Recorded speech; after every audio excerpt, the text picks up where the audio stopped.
Salut les mecs, on se retrouve pour un nouvel épisode de l'Euro frérot. Installe-toi confortablement, on va envoyer du mastic comme à mon habitude, bébé. Hier, on va débriefer tout ça bien entendu, mais avant tout, ici là papa, cloche-moi cette petite clochette, tu auras mes vidéos instantanément bébé. Attention, le débit va partir frérot. Et si tu veux des liens, bookmaker, etc., je vais pas non plus t'emboucaner tout le cerveau tous les jours. Tu sais ce qu'il te reste à faire dans le lien de description frérot. Mets-moi un petit pouce, mets-moi de l'amour, de la vie, de la jeunesse, de la fougue, bordel de merde. On revient sur hier. Hier, on avait dit Ukraine, c'est passé plutôt crème. On a aussi dit Belgique qui a eu un peu du fil à retordre avec les Danois. Je savais très bien que les Danois allaient tout donner sur ce match-là. Pour voilà, en plus il y a eu les hommages pour Eriksen, etc. Numéro 10, 10e minute. Mais on a bien vu que les Belges avaient beaucoup de mal à démarrer. Et voilà, le banc très riche des Belges qui fait rentrer Hazard, De Bruyne, Witzel. Franchement, ils ont fait du lourd. Et De Bruyne, quel joueur talentueux. Il gagne 2-1.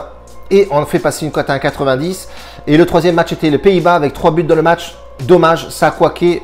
Ils auraient pu les marquer, mais voilà.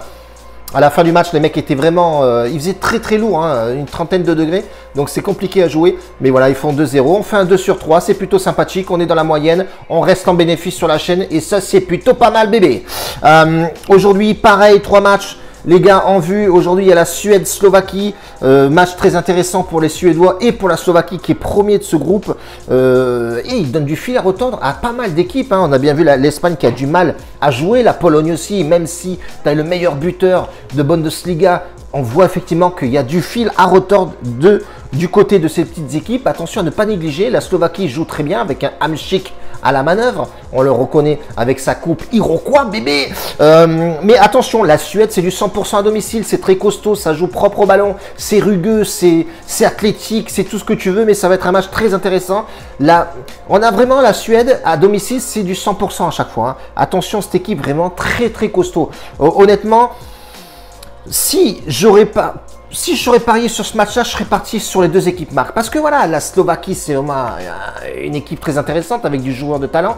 Il faut regarder aussi les frérots. Il y a pas mal de mecs qui jouent en Europe aussi. Attention, toutes ces petites équipes-là. Hier, on se montait une Monténégro, je sais pas quoi là. L'équipe...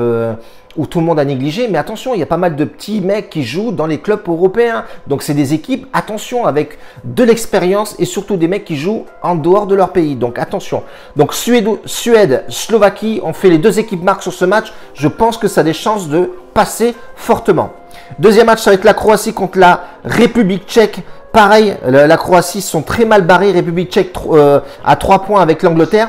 Il faut absolument garder sa cage inviolée parce que voilà, ils sont quand même premiers de la poule. C'est intéressant. La Croatie, c'est en dedans. Modric, c'est pas dedans. Voilà, c'est pas forcément le top. C'est pas la Croatie qu'on a vu lors de la Coupe du Monde. Honnêtement, ça pêche beaucoup. Moi, sur ce match-là, je pense que normalement, la République tchèque va cadenasser au maximum. Même un point, c'est bien. Quand tu regardes le classement, ils ont 3 points avec l'Angleterre. Je sais que l'Angleterre, ça va jouer aussi. Voilà, moi je pense qu'une double chance sur ce match est fortement conseillée, surtout que tu regardes la cote de la République tchèque est à 3,40, c'est négligé. Alors oui, le fait qu'ils jouent à domicile, d'accord, mais je pense qu'ils vont cadenasser et je vais partir sur un République tchèque ou match nul. Et si tu veux une cote un peu plus gonflée, frérot, je t'invite fortement à faire du remboursé si nul sur ce match et je pense que ça peut passer. Ne pas négliger, ne pas regarder forcément la cote. La cote ne veut strictement rien dire souvent où on voit des cotes à 5 et on n'ose pas les jouer. Moi, personnellement, je contre ça et je partirai sur République tchèque au match nul, mais je vais le jouer en remboursé si match nul, bien entendu, si je jouais ce bordel de match, bordel. Et si tu veux nos pronostics, frérot, rejoins-nous sur Telegram et je t'inviterai fortement à voir nos pronostics sur, bien entendu, notre club privé. Hier, on fait encore un perfect. Bébé, merci beaucoup. Un bacio a tutti, grazie mille, bordel.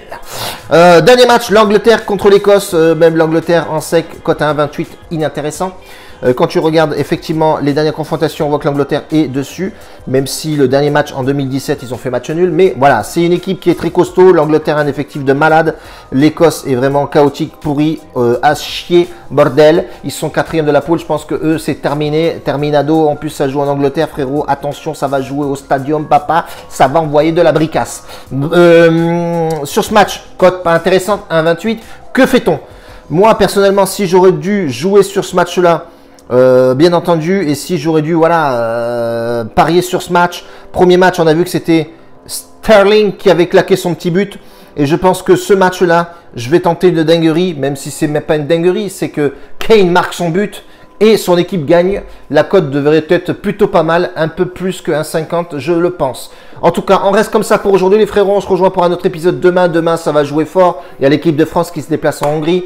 Ça va être vraiment un match très intéressant pour pourquoi pas avoir la première place. Donc voilà, on se rejoint demain pour une nouvelle vidéo frérot. En attendant, si tu sais pas quoi faire, clique bordel de bordel et clique-moi sur la petite pouce et mets-moi de la force dans la vidéo et les commentaires. Merci pour tous les commentaires les gars, vous me suivez de partout et ça c'est plutôt satisfaisant. Si tu veux nous rejoindre, juste encore une fois, boum, Telegram. Bacio a tutti, grazie mille, ciao les gars, bonne giornata, bonne journée, bonne journée.